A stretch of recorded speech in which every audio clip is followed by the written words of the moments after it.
போட்டுட்டு போயிட்டாங்க. எறும்பெல்லாம் கடிச்சிட்டு இருக்கு. நம்ம ஹாஸ்பிட்டல் கொண்டு போயிடுவோம் ஃபர்ஸ்ட்.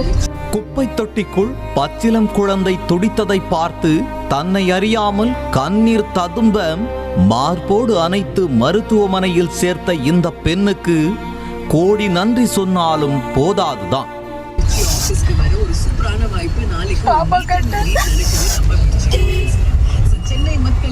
பூந்தமல்லி ராமானுஜர் தெருவில் யுவராணி என்பவர் பெண்கள் தங்கும் விடுதியை நடத்தி வந்தார். இந்த தங்கும் விடுதியை ஒட்டி குப்பை கொட்டும் இடத்தில் இருந்து 2 நாட்களாக வினோதமான சத்தம் வந்துள்ளது. விடுதியில் தங்கியிருக்கும் பெண்கள் கொடுத்த தகவலின் பேரில் யுவராணி வந்து பார்த்தபோது குப்பை தொட்டியில் பெண் குழந்தை உயிருக்கு போராடி கொண்டிருந்தது. தொப்புள் கொடி கூட அறுக்காமல் உடம்பெல்லாம் எறும்பு கடித்து அழுது கொண்டிருந்தது குழந்தை. குழந்தை கிடந்த இடம் கட்டிடத்திற்கு இடையே சந்து போல இருந்த நிலையில் அங்கு சென்ற யுவராணி குழந்தையை பத்திரமாக மீட்டு மார்போடு அணைத்துக் கொண்டார்.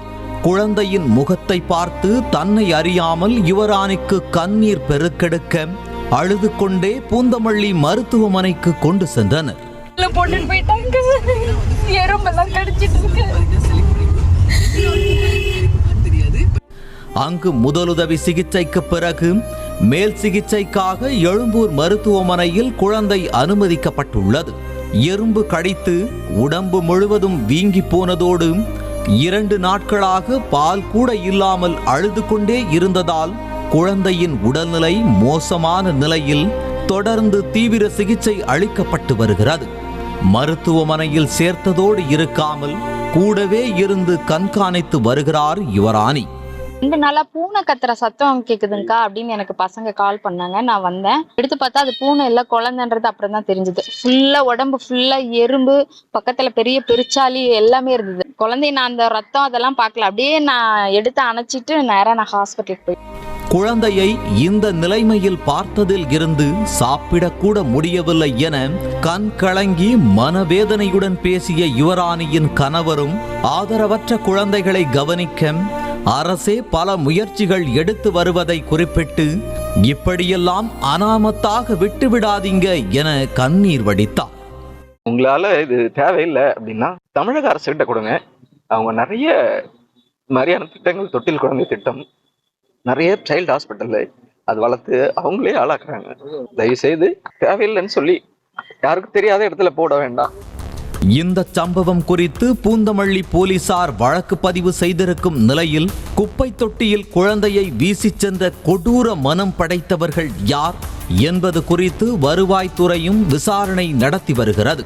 குழந்தை மீட்கப்பட்ட பெண்கள் விடுதியில் ஆய்வு செய்ததோடு விடுதியில் எவ்வளவு பெண்கள் தங்கியிருக்கிறார்கள், அவர்களின் விவரம் என்ன, பணிபுரியும் ஊழியர்கள் விவரம் என்ன என்பதையும் தீவிரமாக சேகரிக்க தொடங்கியுள்ளனர்.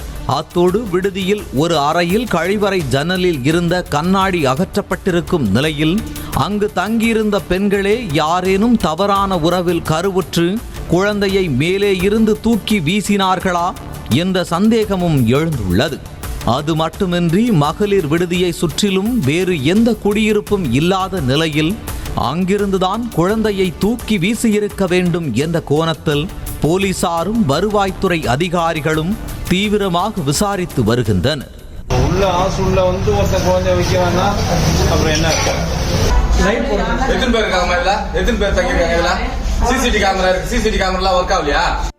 பெற்றால்தான் பிள்ளை என நினைக்காமல் கண் முன்னே பச்சிலம் குழந்தை உயிருக்கு போராடியதை பார்த்து துடித்து போய் மருத்துவமனைக்கு ஓடிய யுவராணியும் அவரது கணவரும் பெற்ற தாய் தந்தையை விட ஒரு படி மேலேதான்.